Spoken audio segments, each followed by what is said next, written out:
is off again, and we're going to go in 3, 2, 1, and hello, hi there, welcome to G3. We're the ladies who talk tech and talk. Okay, yeah.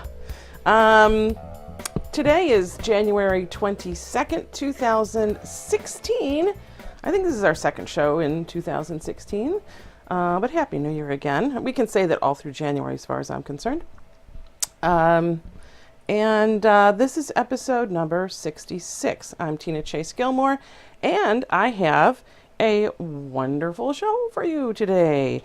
For those of you who are tuning in right now live, I do invite you to our chat room, which is at chat.center/G3. If you haven't found us on Facebook, we're at facebook.com/G3show. And, I think you're watching us on ustream.tv/G3. So, hello, ladies. Hello, Francine Hardaway. Hello. We're watching on Ustream /IBM. Yes, Ustream/IBM. You're right. That acquisition was just announced yesterday, was it? Was it 2 days ago or yesterday? That's correct. Yep. And hello to Elisa Camerhort Page. Hi, returning. Hi, how are you? Elisa just got off an airplane, rushed home, turned on her computer, and she's joining us today. I hope you got some exciting news to tell us about Blogger. Maybe. I still don't see myself. You're not seeing yourself. I mean, I see myself, but I'm all washed out. Your lighting is a little bit. It's this is the first time we've ever had a nighttime show, and it's already more nighttime where Francine is. Yeah, so it's dark. There you go. That's a little bit better there, Francine. Don't move. Hello to Mary Hodder in Mountain View. Hi, Mary. Wait, can I hear you? I want to make sure that I can hear you. Oh, yes, sorry. Yes. She's thinking. Good. Anyway, it's the cold and dark winter. It's the cold and dark winter. It makes us all a little bit logy for me. Like it's this time completely, this time every day that I just want to take a nap. I'm like out. It's that. See, I'm up from my nap because I'm on Arizona time, and I thought I was going to join this podcast with a glass of wine in my hand, but I really didn't have time to go get it. Oh, well, you have our permission if you really need to go run for the wine. I'm going to hold off till after the show. I've got my vitamin water here. So ladies, what's been going on?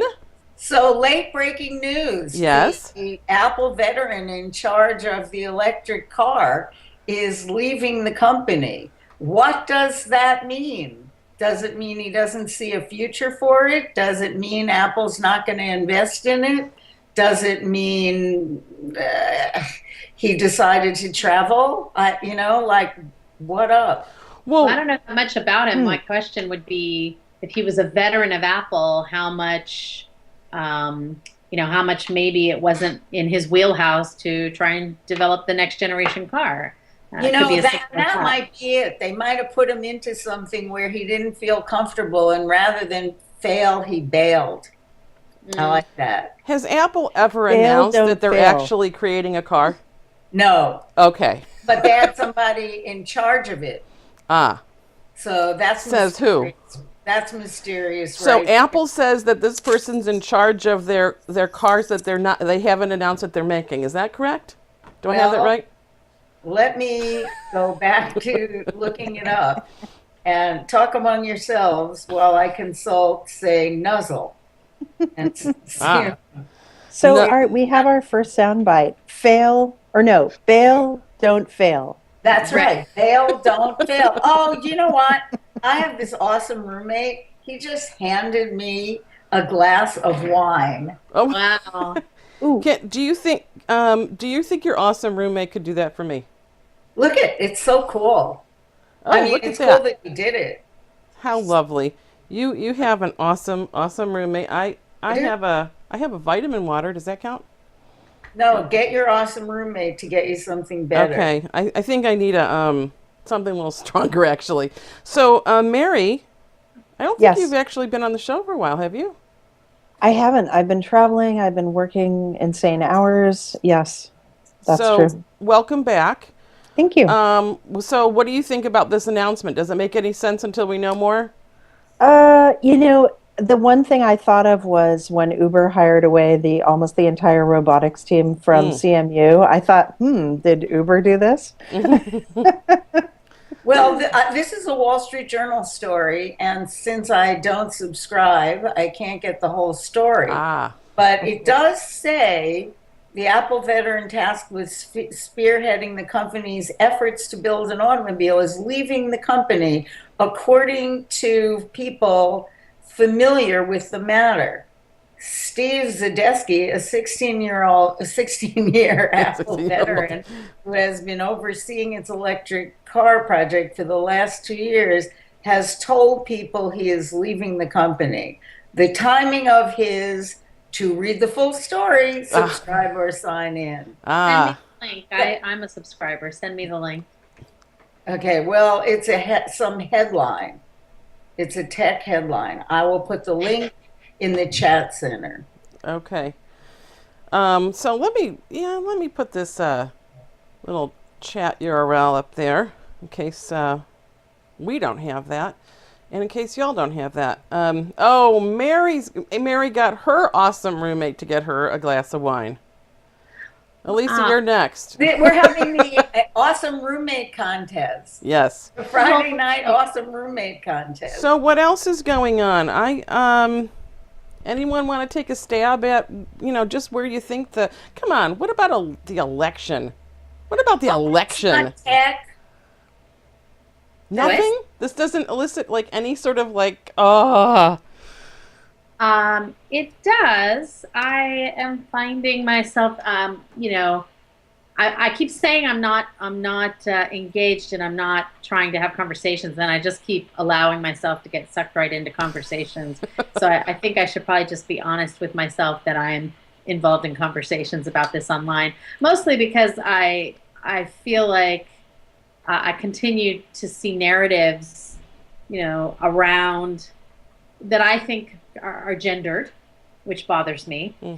And I continue to just trying to gently highlight when I think that's the case, when there are double standards and gendered perspectives and like stereotypes, and a lot of what's so interesting to me is how much of it is just very emotion based versus data based, And there was a fantastic post which was basically saying, at least on the Democratic side, you don't have to hate one to like the other, because they vote almost identical. And they both vote almost identical to Elizabeth Warren, who is the magical, mythical Democrat that everyone says they wish was running, right? But she's not running.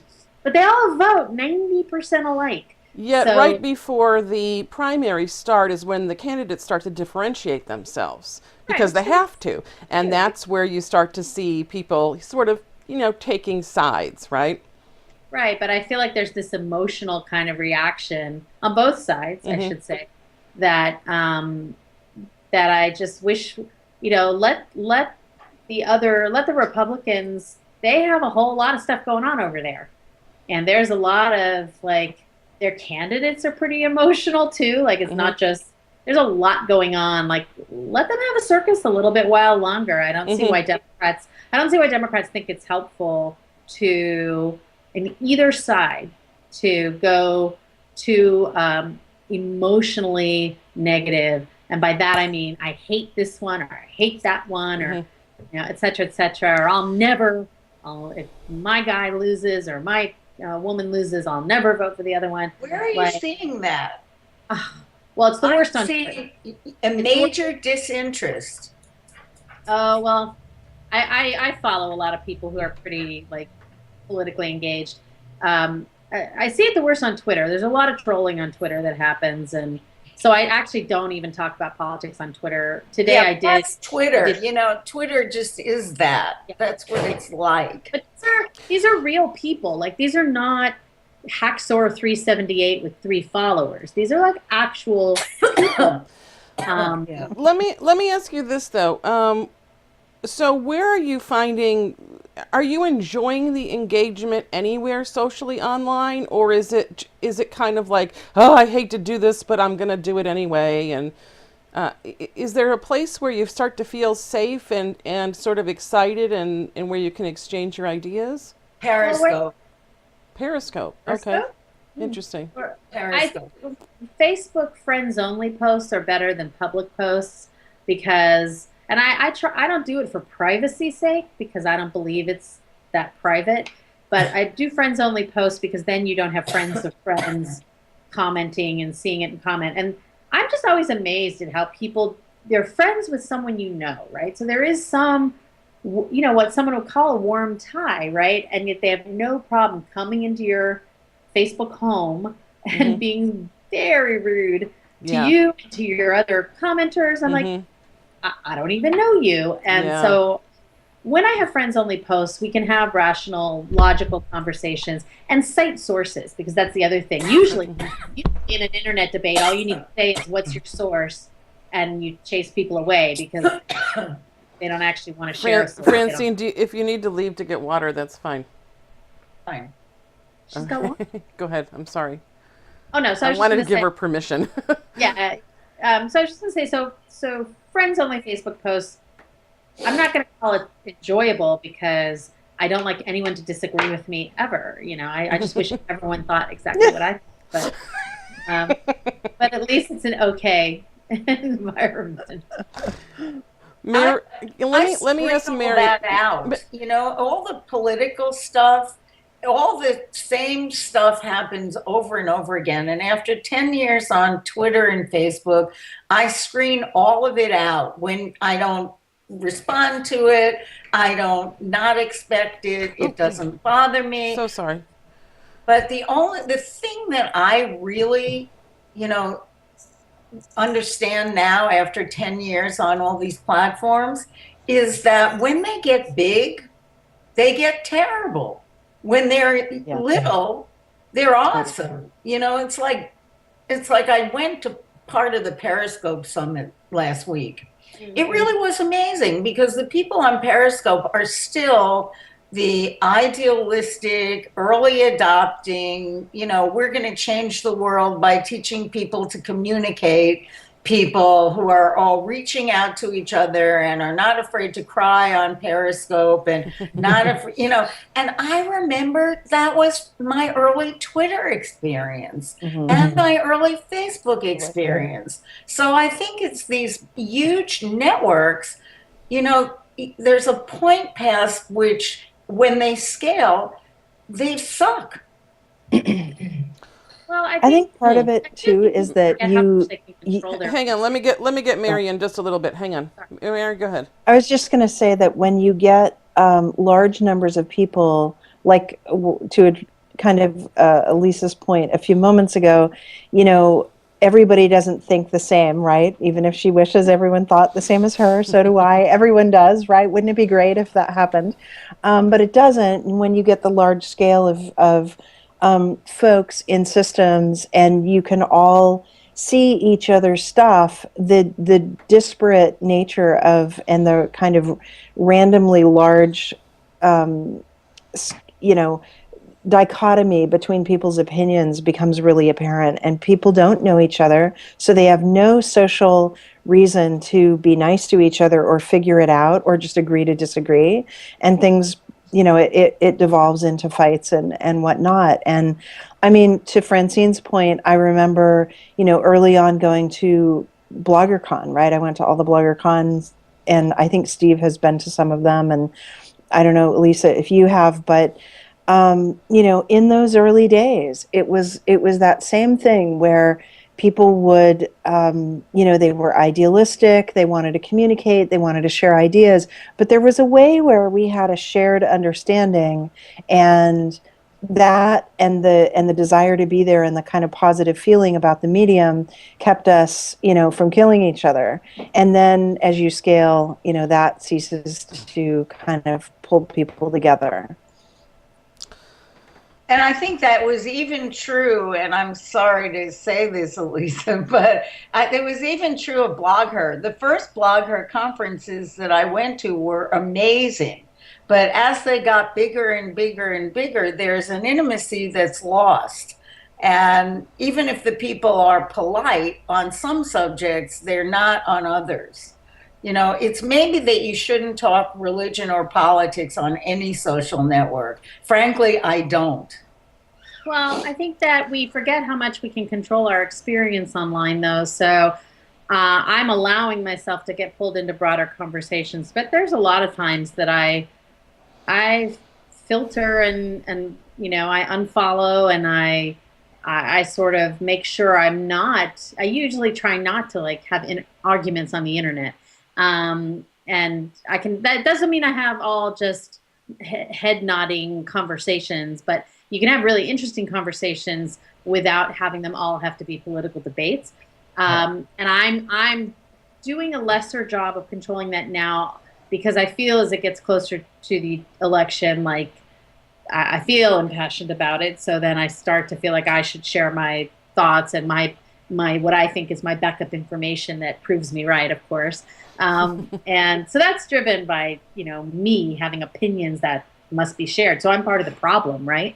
But in general, I think we forget sometimes that we can use filters, and we cannot follow jerks, and we cannot get pulled into hashtags that are all about snark or things like that. And that is the kind of stuff I usually try to avoid. I think in real life experiences, like at conferences, it's any conference's big challenge, if they're community based, right? Which a lot of them are not. So I don't think CES spends a lot of time worrying about culture, whereas South by and BlogHer and we do think about culture and how do you find ways for people to tribe up into smaller groups? How do you make space and time for that? Even if there are 3,000, 10,000, whatever South by is now, if there's that, and it's just, it's a challenge. The last time that I went to South by, it was 3 years ago, I want to say, maybe 4, and Just Interactive was 17,000 people.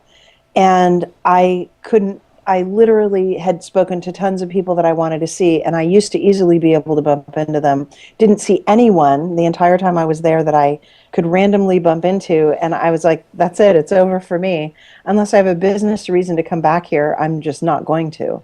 And I think it's that same phenomenon that, we're kind of describing in these other contexts of, social networks, social media, whatever.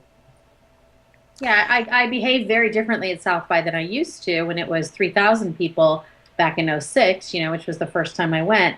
And yeah, you went to the Hilton lobby and you just ran into people and it was awesome. Now I'm very appointment oriented, like breakfast with that person, then coffee with that person. And it's kind of more work, but to set it up and to arrange it, and things fall through and it can be flaky, but it is still a place where this whole tribe of people that are important to me, a lot of them, not everyone, but a lot of them still show up every year. So CES is like that too. It's even bigger, it's 150,000 people, but if you make appointments, you can still meet people. It's not a wonderful experience, but you're right. You can still find your tribe, because a lot of your tribe still has to go. Exactly. But it seems to me like, we have our tribes on our social media. There are social circles, yet it's not quite so comfortable to engage in some of these conversations that are actually pretty meaningful to us. They're important to us. We kind of want to engage in them, but they don't always, feel like a safe place. And Lord knows the candidates are using the media. And I'll be broader about that. The media, playing it like a fiddle. This is Dave Weiner's thing, sources go direct. where the sources of all the news stories are cutting out all the news media and they're just going directly to the social media. And I, for one, think it's fascinating. And I know I'll probably get some disagreement here, but I have, gotten an enormous respect for Donald Trump because he has been mind-boggling in how he has used media and technology to build a brand. May not be the brand that would be my favorite brand to build, but I'm always a person who admires someone who's skillful at something. And I've now come to the conclusion he's got some skills. Isn't that mostly, I mean, he's exploited traditional media, from my perspective, more than social media. He's playing CNN, Fox News, and even the Daily News. He also does it. He tweets up a storm, though. He's on Twitter He's on Twitter day. a lot. He's totally on Twitter personally. all the time. I mean, supposedly personally, but he sounds like he tweets. See, and I guess one of the things that and here we go, gender-based political say, I'm going to just do this, okay? You wanted to talk about politics, here it is. I think Hillary Clinton is inept right now. Ooh. All of her tweets are canned little phrases. Everything she says is pretty strict, scripted. And the thing that would make her different, which would be being a woman, is not something that sits naturally on her. Well, So, being a woman, being a female politician, you've got to walk this very fine line. And it is fine, man. You cannot be too tough. You cannot be too bitchy. You cannot be angry. There are so many adjectives that come up. I think that's bullshit. When you describe a Trump woman. has shown us in this election cycle. Donald Trump has shown us that many of the things that we say traditionally about politics and candidates are bullshit. She could cross any line she wanted to cross if she wanted to really be authentic. Because I will totally agree that when I love Hillary when that moment comes through, where it peeks through, where she is really, really human and a little bit off script. I've heard from people who have met her that she is a warm, wonderful human being, and that doesn't always come across when she's doing her public stump speech, right? I mean, there was a question. She was asked a question in the debate about Putin, and oddly enough, it was that question where I saw her face sort of soften and break and kind of like have a little funny moment, and I loved her in that moment, and I wish she could bring that out more because she seems to be more whole, and I want that whole person. I want. I know that she's. I know that she's got the chops. I know that she's got incredible experience. I have been for her, but I do want to see those moments come out a little more because I think she'll win people over with those moments. Okay, what exactly are the chops in this day and age? Mary? What are the What are her chops? What what are are the her chops? Hers Well, or anybody's. no, I think I think Francine what- is saying, what does it take really to get elected? Yeah, I have that sense as well. It's I was thinking while you were talking about Hillary about the notion of whether or not and everybody makes their own kind of decision, whether it's conscious or not, about how much we care about what other people think. And people are highly critical of Hillary, right? And often really unfairly because they attach all sorts of things from the past that whatever, who cares? She wasn't in control. Why would we pin that on her? Or, they're so critical of her because I think it is very gender based, and the same kinds of criticisms are not levied towards men, or they don't stick. You know, Donald Trump, though, the thing that he's been a master at, even if he's a total moron about a lot of stuff, Total. is, you know, he doesn't care about what anybody thinks. Now, this is obviously a problem. Freeing. That is so freeing. It is really and that's freeing. What I, And that's it's what refreshing. I resent. I don't know why Really you think, refreshing. But I don't see- Hillary does- really Hang cares. And why do and you think he's authentic? He is scripted. He is a shock jock. This is entertainment. I don't believe he's authentic and with no filter. I think it's pretty performative. Everybody I know who knows him says this is how he is. So if he's, and I'm talking about people in the real estate business who've known him 30, 40 years. So yeah, I mean, I'm sure he's a blowhard for sure, but I just don't think it's uncalculated what he decides to, how he He's decides very to behave or calculated. not.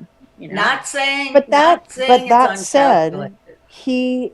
he is doing what could be described as the new chop, right? One of the chops, which is probably speaking much more freely and not caring about whether or not you offend someone. Now, there's obviously a lot of problems with that, but and it limits your scope. And somebody put in the chat, that Donald Trump is what appeals to guys who, I mean, it's the old like pajama, the guys who stay at home in their pajamas and, I don't know, are losers or whatever. But anyway, and ironic because he's always criticizing people as being losers, but that seems to be who follows him. So, but my point is that if you ask what are the new chops, I mean, I would say that somehow walking that line of, freely appearing to freely speak, even though he's very, Appearing. he's definitely very, it was a very calculated thing what he said to Megyn Kelly. She's bleeding from somewhere. I mean, no, he knew exactly what he was saying, and he was being intentionally offensive because a certain, a large number of his group likes that sort of thing. It's gross, but they do, and whatever.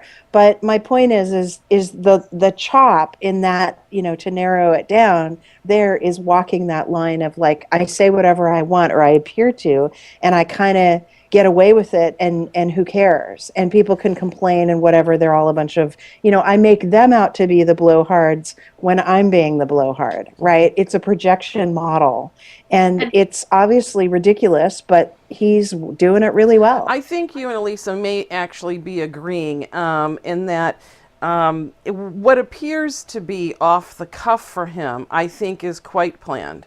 And I think Elisa was saying this. He has a couple of key words that he knows he is going to bring up, and he's going to drive that home. And he's going to make sure that you walk away from that speech with that negative word attached to that person or, whatever it is. So you come away, thinking Ted Cruz cannot be elected. There's going to be something attached to him by what he does, and that something among his followers is he'll stand up to X, he'll beat the shit out of Y. Sure. Well, I actually think Bernie Sanders is appealing to the same kind of people, but on the left. Right. So I think that's exactly Right. what Bernie Sanders, what people love about Bernie Sanders is what they love about Donald Trump, just with completely different political agendas and ideas for what the solutions are to problems. And you see these two candidates on either sides rising in the polls in these first two primaries.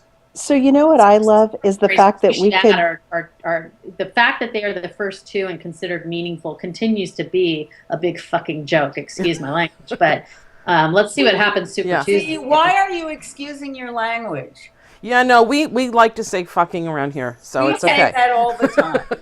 Okay, good. Good to know. No gender bias here. Women say fuck. I think it's really awesome that that we have a black Muslim president. I'm kidding about the Muslim part, but the Republicans love Born to in Kenya, play by the that way. up. Born in Kenya. And now we could possibly have a Jewish socialist as president. I mean, it's totally cool, right?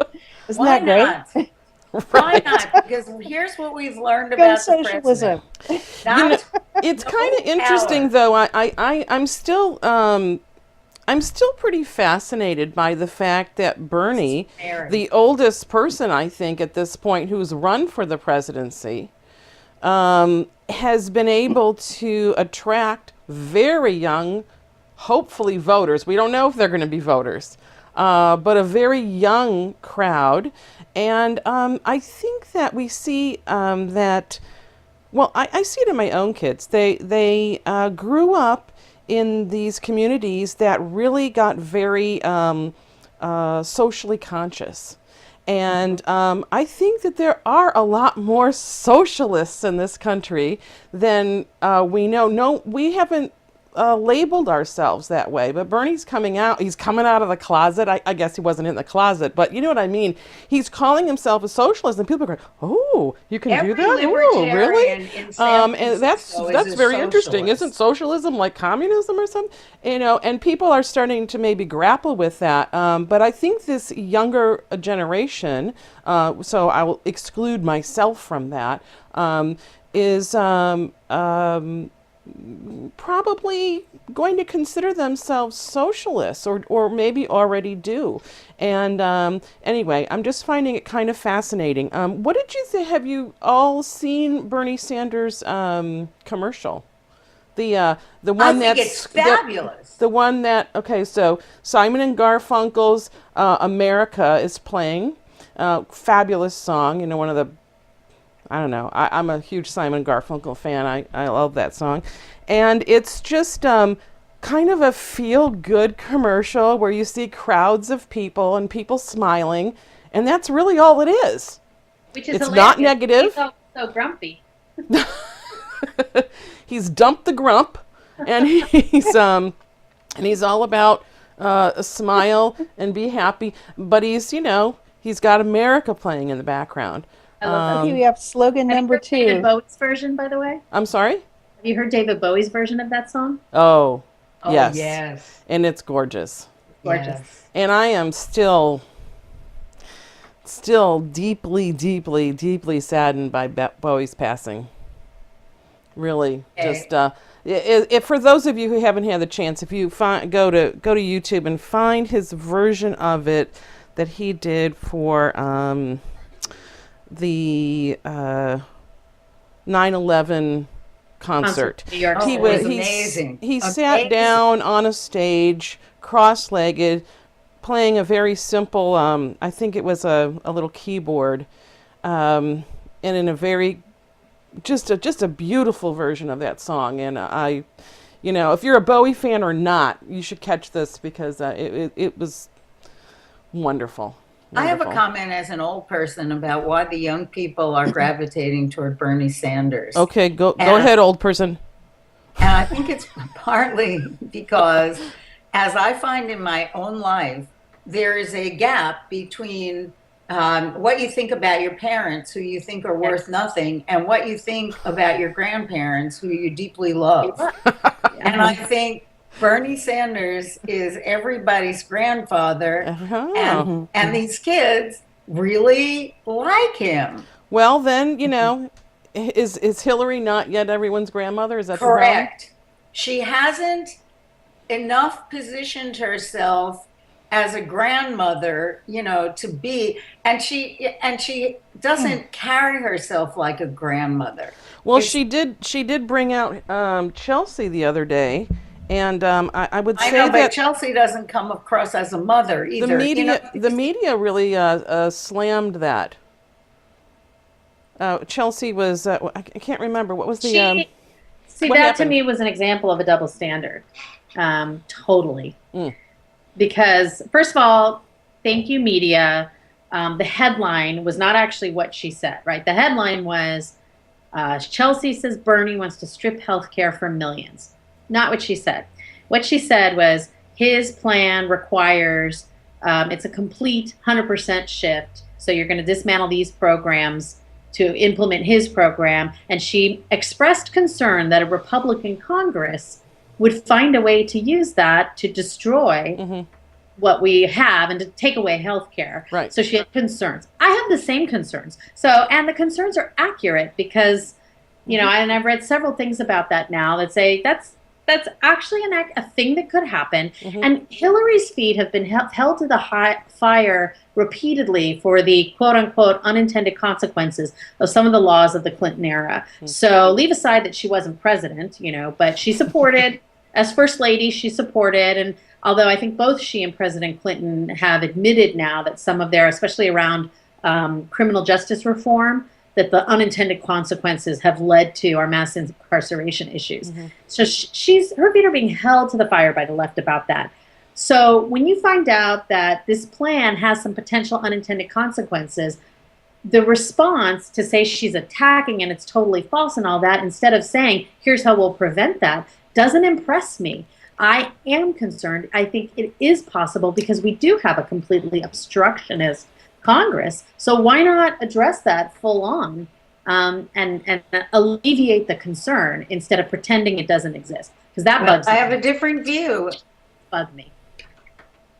I have a different view because I think Obamacare sucks in many ways. Almost no one I know can afford the premiums because they're all above the subsidies and, you know, and below the point where they can afford the premiums. And they all get on these plans that don't cover anything. And so they end up not having care anyway. And I judge everything by my foster kids who are part of the working poor. And they have not benefited at all by Obamacare. Neither has my daughter, who is not part of the working poor and tried to get on Obamacare because she was an Obama supporter. So there's for every story where Obamacare helps, there's a story where it doesn't help. But she has admitted to it needing fixing. I mean, I think she says, hey, there's some fixing that needs to be had, but let's not do away with the whole program. Let's go in, make it better. It needs to be nationalized, single payer health care. So you're a Bernie Sanders. You're for Bernie Sanders. You know, I'm thinking be put in these boxes. Yeah. I really don't Well, you know what? Come voting day, you are going to be put in the box, and you're going to have to pull a lever. Yes, but Today you sound like you're a Bernie Sanders supporter. That's fine. You know, I vacillate between a Bernie Sanders supporter and being a Donald Trump supporter. Wow. The reason for that is that I am tired of all the shit in between. And I will make a decision on election day that comes down to, you know, is there anything I can support? Yeah. You know, because my belief right now is that our entire government is corrupt on both sides and that I can't find anything appealing. So well, let me. There's something that I don't think I've heard Donald Trump support that much, which is equal pay for women. And I just read an article, yet another article. This is a segue, by the way. I just read another article about another Hollywood actress who was offered half of what her co-star was offered. So this and. Elisa, you're interested in this series. That was from the X-Files. Yep. And it's Gillian, right? Gillian, is it Gillian or Gillian? I think it's Gillian. Gillian Anderson originally was offered half of what David Duchovny was offered for reprising her role as is it Scully? Is that what it is? What? Yeah. Yes. Remind me of the. I'm forgetting the Wait first a minute. name. Let's hit Agent the real Scully. point. Did she gain weight in the intervening time? She actually looks much thinner, in my opinion. I'm just kidding, partly, but Star Wars. She looks fabulous, and some people may argue that David Duchovny has done more work since then. That's probably true. Yeah. But hey. Chemistry is chemistry. On-screen chemistry, you need at least two people to make it happen. And so, you know, why? And you know what? She ended up negotiating a deal for herself that she was satisfied with, supposedly equal pay. If they're going to give her equal pay anyway, if they're going to find that in the budget, why don't you just start off there? Come on. Come on. Do what's the right. question. How many times are we That's going the to hear question. this from Hollywood? Because as what's his name, the guy who was on Office, now I'm blanking on his name. He hosted Steve the Carell? Days. no, not Steve Carell. It's the other guy. Sure. Oh, What? Aziz Ansari? No. No, no. the guy Office. Who? He was the host of the Golden Globes this year. And I saw a little clip on YouTube where it's Oh. in his opener, and he talks about Ricky stuff that Gervais. happened this year, and he says, this year, Ricky Gervais, he says, this year, Jennifer Lawrence, asserted that women should receive equal pay, and she got a lot of support, and isn't that great? And he says, I'm all for this. I mean, I negotiated that I would be paid the same as Amy and Tina, who were here last year. I mean, so what if they have to split the money? That's their choice, And of course, I mean, it's hilarious because it's probably totally true, that they got paid half what he got paid. But anyway, that's, Once anyway. again, I have an interesting thought on that. But it does kind of I don't know why it still surprises me, and especially for this particular instance, where you've got co-stars who are seemingly very equal in their time on the screen and their importance to the script, where you've got this tension and this chemistry, and we do have all this talk lately of actresses being paid equal to their male counterparts. So that this would happen, today again is, I don't know, it's just kind of surprising. Well, it's a craft business. Probably happened. Okay, go ahead. I was just going to say those negotiations probably happened, long before it became a cause célèbre in the last few months, right? What's striking to me is they had negotiated equal pay for the latter half of the whole series. So for years, she had equal pay. So what boggles my mind is that even though, and I'm having this argument online right now, that she did a whole bunch of prestige stuff in the UK that none of us have probably ever heard of. He did Californication and won a Golden Globe and was nominated 3 more times for it. So clearly to an American studio, he's a bigger star. But still, the fact that they had already, like the Friends cast, negotiated so that they all made the same money and they stuck together. Like if you went and did a Friends reunion, would you start parsing it out how you pay them? But I guess they probably would, because they're always probably looking for ways to make a little more money. Yeah. So I think part of the problem is it's a craft business. And so every deal, every property that is optioned or, script that comes in is different, right? It costs a different amount to make it because it's the craft of like how expensive are the sets, or do we have to fly to Morocco, or do we have to hire more, a cast of thousands, or hire a whole bunch of horses to come in from the animal department, or expensive old cars or whatever. My point is that every show is different. And so the problem is it is hard to create consistency around how you pay actors and whether they're stars up or down or whatever. And, I think that one of the problems is that the producers, probably men and women, look at hiring female actors as an opportunity to save money. And I'm not kidding. I mean, it's horrible, but, instead of doing what you're proposing, Tina, wait, hold on. Instead of what Tina proposes, or Elisa, which is, why don't you just start out at parity?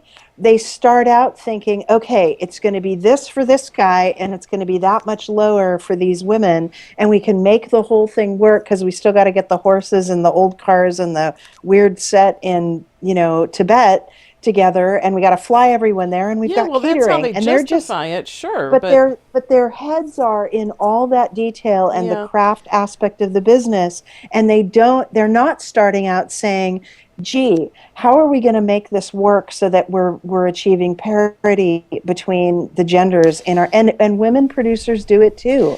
I think that I think there's another issue. I think there's another issue that actually goes on here, which is, does the public really know which entity we can point a finger at and saying shame on you?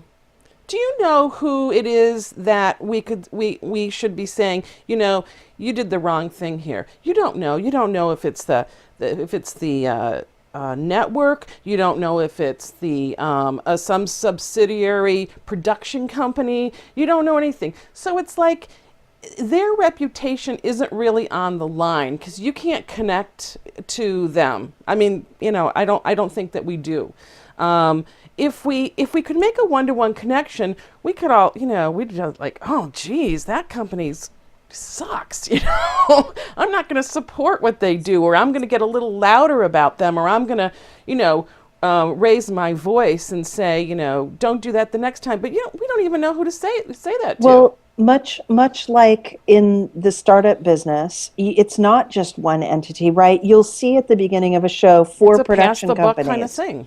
Well, they're not doing it for that reason to start No. out. I mean, it's for production companies or companies that bring the show together, produce it, get it sold to Amazon or NBC or wherever they sell it.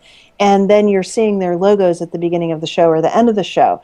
That's much like a startup where, okay, you have the seed funding from this guy and the Series A from those two VCs, and then 3 other VCs came in on the Series B. And it's like, if you were to attach the same blame for, let's say, not having enough women executives or not paying them at parity, who would you go to as the funder? Right? Similar Right. problem. Right. And the other issue is that the more we talk about this, in some ways, the less it happens, and the Well, more that's why we get talk about it. marginalized to being women who only care about women's issues. This bothers me on this podcast a lot because I try to hold this conversation to tech because I think that's the level playing field for the podcast. Once we get off into politics and women's issues and all the rest of that, then we marginalize ourselves. I've had a lifetime of not marginalizing myself by being out there, no matter what people are saying, and no I matter can't even talk. what. Sorry. Oh my gosh. And no Someone matter what, forgot to turn her. Oh my goodness. no matter what people are everything's doing. ringing right now. I think that every time, in a way, every time we marginalize ourselves by focusing on women's issues, men do not focus on men's issues. They focus on what they're doing and what the broad issues are. And so in the world of work, there's merit to absolutely blowing through those other issues and just being a high performer. Well, I think that look, I struggle with this too, Francine. I mean, it's like, so it's going on and it's making headlines. Do we talk about it? And do we appear like complaining women, whining women? Or No, is we're this, women I who mean, are not isn't it a legitimate issue right now that we, as not every time, but sometimes we're going to have to bring up and talk about it. It is a legitimate issue at the negotiating table where women do a piss poor job. It is not necessarily a legitimate issue on a Women Talk Tech podcast where where people are expecting to hear us talk about how tech is used and hear perhaps a woman's perspective on how we're dealing with technological innovation. Okay, well, you can do that on your show. Okay. Go, Tina. See, I have this lovely button that I can make it all go away. I hear you, but sometimes I think it's important to talk about, and I definitely don't want to pigeonhole us as only talking about tech or only having a valuable voice about tech. I think we had a very valuable voice about politics today, and I'm happy to do it. So that's my 2 cents. Mary, go ahead. One thing that I think is interesting and important is that when we talk about this, the value that I see is in defining the structures that are there, and there's been so much change in the past 20 years because of technology. And that has led to many other changes, which also feed in. So it becomes a recursive thing. But see, I used a programming language word, recursive. Does this fit? So It's anyway, okay. my It's a point regular is English that language word too. so anyway, my point is that looking at how things have changed structurally in the world, whether it's implicit or explicitly about technology, I think is really interesting. And comparing the structures that exist in the entertainment industry to the structures that occur in, for example, the startup industry or technology at large, big and small companies. For me, that's really interesting. Picking that apart, exposing it to other folks. I mean, I think that's a good thing to do. I think So, what's valid is to say in this industry in Hollywood, where people were starlets, we had this problem. And here we are 50 years later in tech, and we have an analogous problem. That I think is a good discussion to have. Why didn't it change? Because women in tech are not, on a screen flaunting bodies. They're really flaunting minds. So it should have They changed. used to be. but 50 years ago, there was there was a studio system and things. And so, to Tina's point about who do you pin this on, you could pin it on one studio. Now you cannot. There are many production companies. Stars often have their own.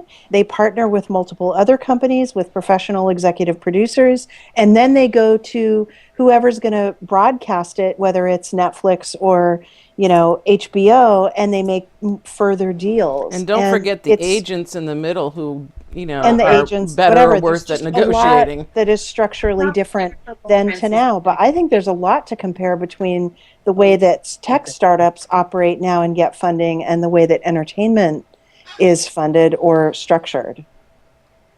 Right. And I mean, I think it's that's a key point Tina just made. Is it's not like Jennifer Lawrence or Gillian Anderson were sitting at the negotiating table with the studio exec for their salary. They have agents for that. So it's a systemic thing where it's not just that the studios are trained to be able to ask for less. It's that the agents, actually kind of play into that as well.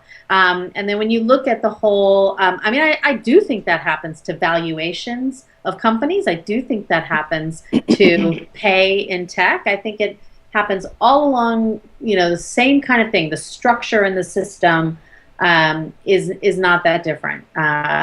You seem like you're paying for the same kind of talent, or companies that have the same trajectory or model or projections, or even established what they've actually established, and you're still going to have those systemic little biases. I won't even say unconscious, because I don't know if they are, where I do think there's a discount. Well, let's let Francine go really crazy over this next one. So, Elisa, you sort of brought to my attention as you posted about it. I heard a little bit of the rumblings over it the past few days of the "Where's Ray" meme, and another very non-tech issue, but female-oriented is. It's about product development and understanding your market and product development. But let's talk about let's back up for just a second to let people know what we're talking about. So in the new Star Wars film, the actress who's pretty omnipresent through the whole film, really, and really, she's this new, wonderful, strong female character and lead, and her name is Rey in the film. It seems that when the action figures came out for the series, for this new series, that she was sort of absent. Maybe I don't know if it was numbers or whether it was like totally. No, she's not totally absent. You can get Rey figures, you can get Rey stuff, but she's not she wasn't in the first issue of the Monopoly game. She wasn't in the Millennium Falcon set, and she's the one who flies the thing. She wasn't in a variety of, so there was just less. And if you would ask me, after seeing the film, what's the one character who should probably have an action figure who should probably be represented to children.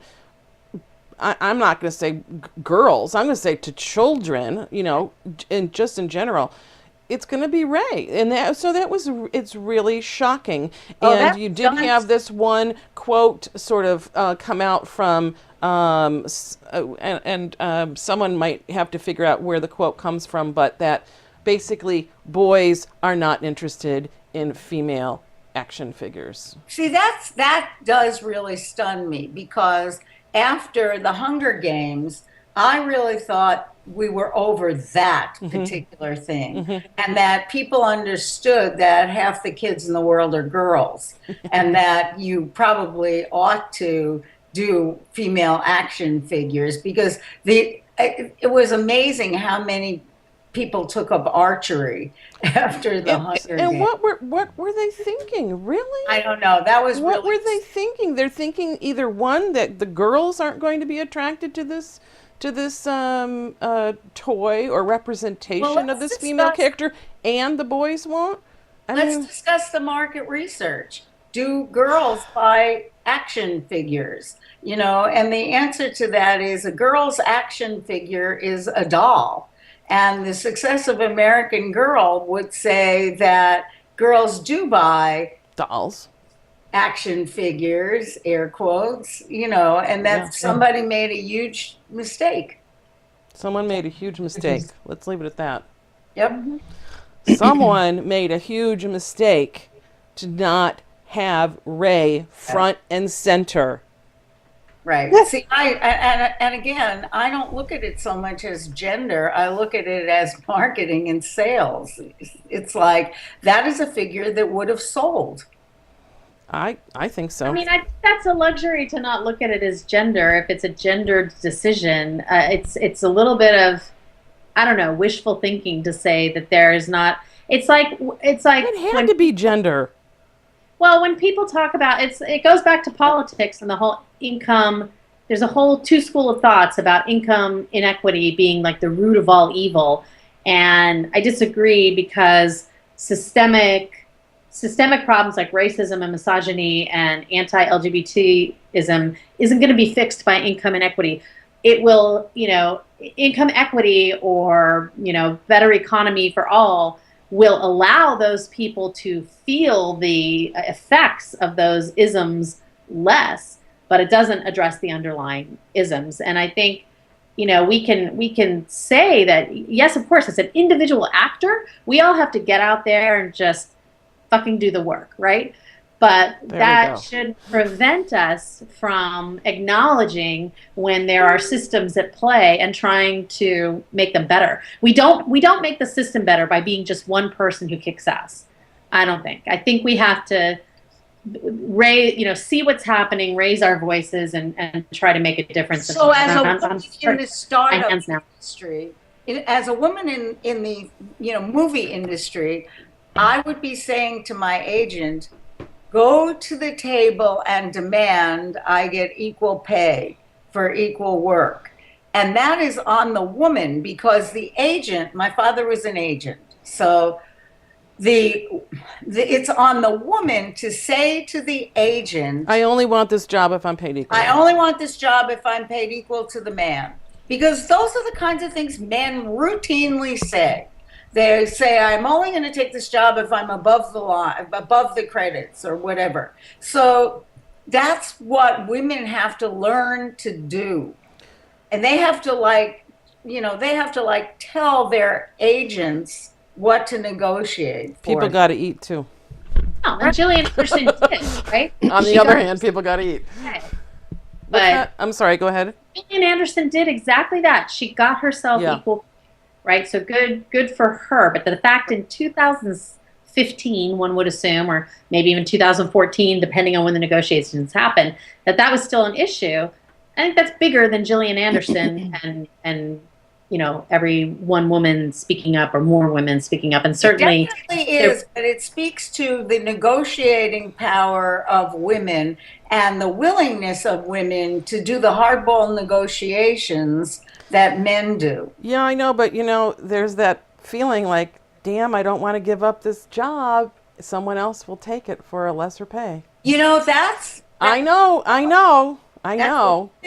But, I guess you as the individual then has to, you have to be willing to pass it I up. watch And my daughter negotiate for the job she takes, and my daughter is a phenomenal negotiator. And she basically says she refers to it as bitch slapping her clients, and she's like, I'm not going to take this. I'm very valuable. I am the best there is.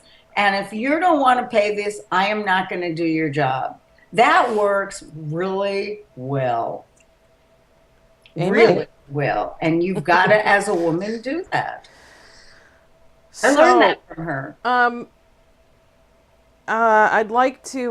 We're bringing this show to a close. I just wanted to let me find something here. Oops. Oh no, I don't want to turn the audio on. Darn.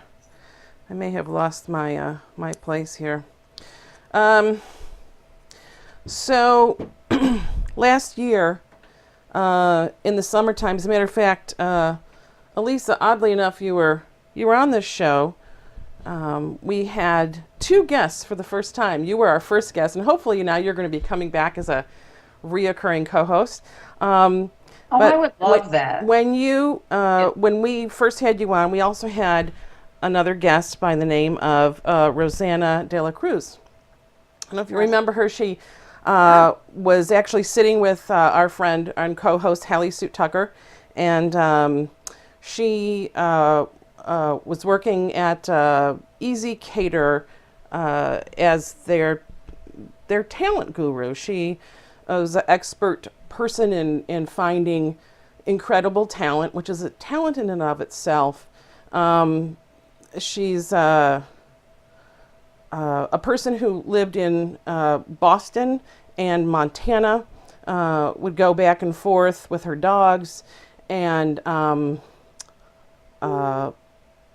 anyway, we've found out the other day that Rosanna passed away. And we found this out that someone was passing by her home in Montana, and her house was on fire, and she was not able to be resuscitated. So it's with great sadness that we, she came to our show and contributed in a lovely way. She's was a smart, intelligent, vivacious woman, and she had a huge community of friends, and she was loved tremendously, and she will be very missed. And so I'm sorry to tell you that, but it was with great sadness that I learned that yesterday. So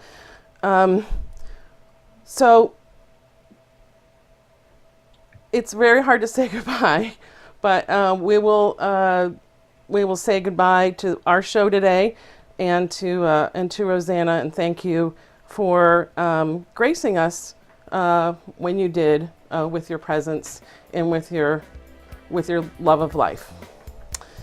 So this is us signing off today. I'm not going to do our usual thank yous, but we'll be back next week. Bye-bye. Bye-bye.